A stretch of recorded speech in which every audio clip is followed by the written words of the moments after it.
This is CBB Today, and we're back with another video. In this video, we're going to be previewing all the games to come this weekend. We have a couple great games tonight, and then a bunch of ranked games tomorrow. So, we'll be doing this every single Friday up until the end of the year, up until March Madness. If you like these types of videos, subscribe. We're going to have 3-4 videos coming out a week with recaps, previews, analysis, and predictions. So, without further ado, we'll hop straight into the video, and we'll talk about the first two games that we're going to preview. The first two games we're going to talk about is a Big Ten doubleheader tonight on Peacock. At 7 o'clock, we have the team that everyone's excited to watch, Michigan, facing off against USC. Now, this is a ranked matchup. Michigan's ranked 2, USC's 24. I was saying that, obviously, it's probably happened in the past, but this might be the biggest spread between ranked opponents I've ever seen. It's currently at 21.5. I gave my prediction already on Twitter. I said Michigan 105-71. No Rodney Rice for USC hurts them a lot. It hurts them a lot, right? We all know that. Obviously, they have Chad Baker-Mazara still as a veteran guard. But, it's going to be tough for them in Ann Arbor. With Michigan, they have a ferocious defense. Their front court is obviously one of the best in the country. I'm expecting Michigan to roll. I think they're going to honestly blow them out. Like I said, my prediction, but, I think a lot of people think still that Michigan, they look at those first couple games against Wake Forest and TCU and it worries them. There's nothing to be worried about with this team, okay? USC, I think they can maybe keep it close in the first half. I think by the second half, by the under 12 timeout, it's going to be a blowout, right? It's plain and simple. I just think the depth, the defense, even when they don't shoot the ball great, they're still blowing teams out of the water. So that's why I'm going to take Michigan by a lot in this. And then in the second game that we're previewing, we have Michigan State traveling to Lincoln to face off against Nebraska. Nebraska's ranked 13. They're 13-0. Michigan State's ranked 9. Michigan State looked a little shaky the other night against Cornell. We all saw that. Look, before the year, I was not high on Michigan State. I said I thought they were going to end up being like an 8 or 9 seed. Obviously, I admitted they proved me wrong. I just still don't love the way they look. Like, Fears is a great floor general. Cohen Carr, I need to see more on the offensive end, like just from a scoring standpoint. Obviously, he'll give you like a crazy dunk or two a game, but that's just not enough for them. That's just not what Tom Izzo's looking for.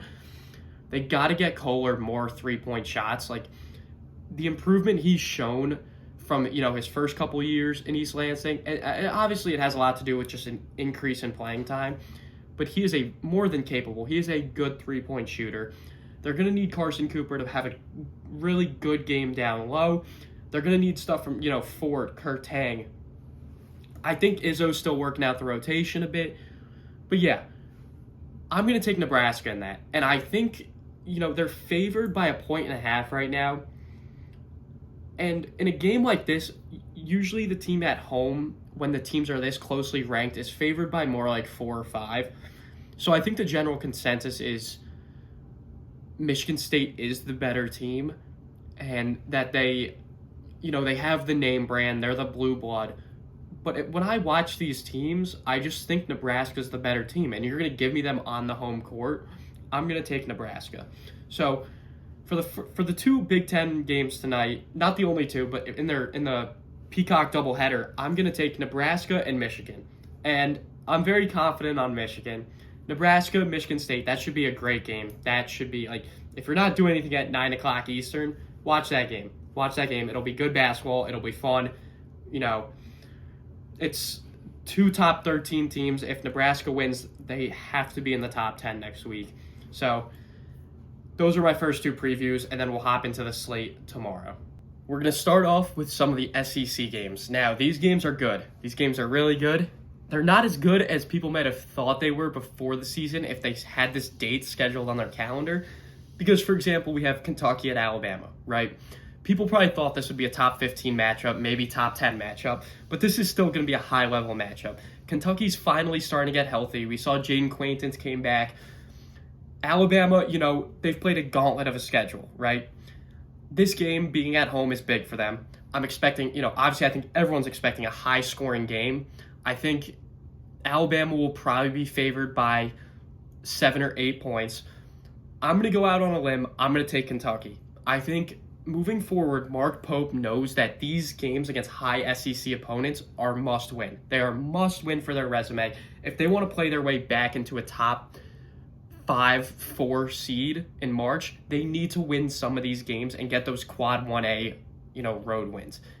That's massive for them. I'm going to take Kentucky, and I love Alabama. I love Alabama's team. I love LeBaron Philon.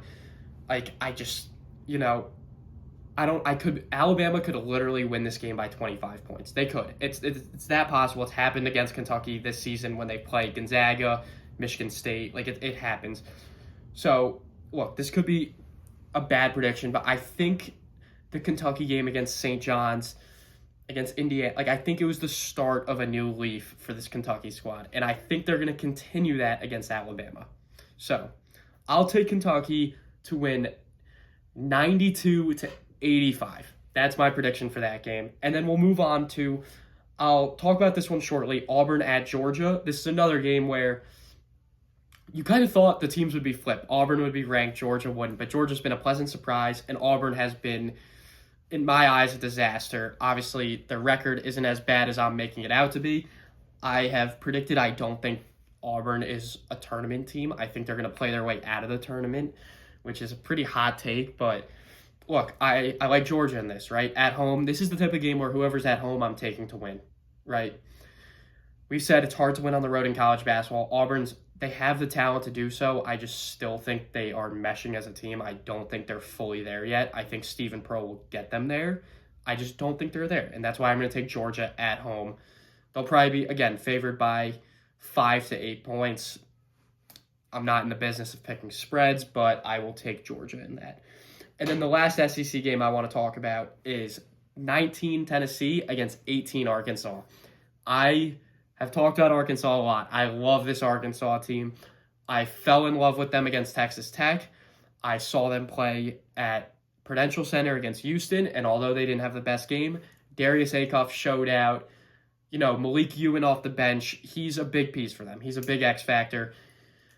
Look, this team's deep. They're deep. Arkansas, they have the talent. The talent is there.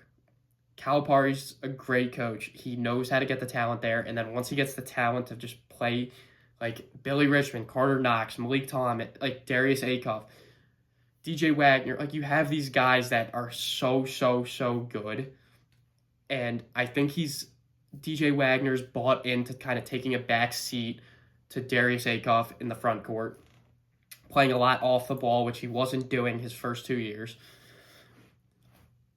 Tennessee, I like. Obviously, Nate Ament's been a little disappointing, but he's a freshman who is clearly grew a lot going into college from his senior year of high school. He got a lot bigger, and I think he's just adjusting to the change in his body. Gillespie's been great. Carey's been great. This is another game. Whoever's at home in this game, I'm probably going to take to win.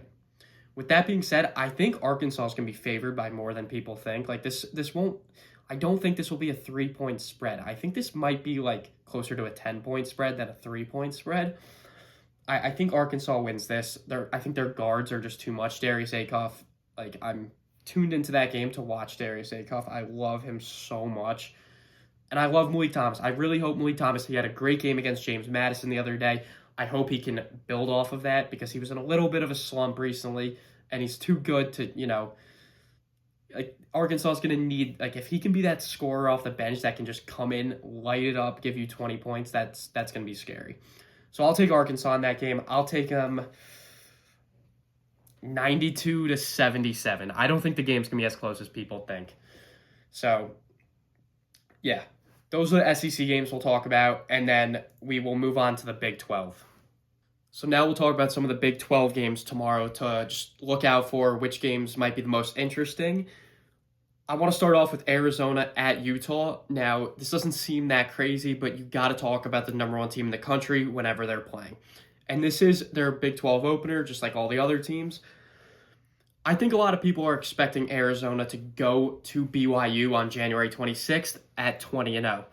And although I think they will do that, it's hard to win on the road in college basketball. And there will be some pesky, middle-of-the-pack Big 12 teams that will probably give them some trouble. And I do think they're going to win tomorrow. But look out for Utah to keep it close. Whenever you have the number one team in the country coming to your house, you're showing up to play. So Utah is going to give their best fight, and I think that game might be a little better than people expect. With that being said, I will take Arizona 82-66. We'll move on to Houston at Cincinnati. This is very similar to the Arizona-Utah game. Cincinnati, a pesky, middle-of-the-pack, disappointing Big 12 team thus far, but Wes Miller knows he's coaching for his job the remainder of the season. Like, they've been disappointing in years past. They've had the talent. This year, they look bad. They look bad. But whenever a team like Houston is going to go to your home arena, you're showing up to play. And we've talked about Houston a lot. They've been great at times, and then sometimes they've looked very beatable. Like, they lost to Tennessee, which that's a game they probably should win. Syracuse takes you to the wire, and they're looking like a middle to bottom of the pack ACC team. So games like that happen, but then you watch them against Arkansas, and in the first half, they look like the best team in the country. So look for that as just a game that Cincinnati is going to keep close, a better game than people, I think, are expecting it to be. And then the last Big 12 game I want to talk about is a game I actually could see an upset happening. I'm not calling an upset, but if there's going to be an upset in the Big 12 tomorrow, I think this will be it. BYU travels to Kansas State to face off against Jerome Tang's Wildcats. And look, Kansas State's fun. They're always fun. They're fun every year. Obviously, PJ Haggerty's having another great season at another school. So, look, this is BYU's first true road test in conference play. Obviously, DeBanks has been great, but I want to see how he does, in a little bit different of an environment. I could see BYU losing. I don't think they're going to lose, but look, Kansas State, they can put the ball in the basket, and if the shots aren't falling for BYU, if BYU plays the way they did against Wisconsin, BYU will have no problem. But if they play the way they did against Clemson in the first half, they could very easily lose this game. And I hope they don't, because I want BYU and Arizona to win out until they play each other on the 26th. So we could have a top, potentially 5, probably 8 matchup in the country. And yeah, so that'll wrap up the Big 12 preview. Not too many great games, but a lot of sneaky good games that we should really look out for. I hope you guys enjoyed this. That'll wrap up the previews for this weekend. We will do a recap on Monday to see what I got right, what I got wrong, and then what to look out for the following week. So if you guys enjoy videos like this, we have them coming every single Friday up until March Madness. We'll have recaps every Monday, reactions to the AP poll. So drop a subscription, leave a like, comment what you'd want to see next. And yeah, I hope you guys enjoy these games. I'm definitely going to be tuned in. And yeah, I will see you guys next time. CBB Today. Peace.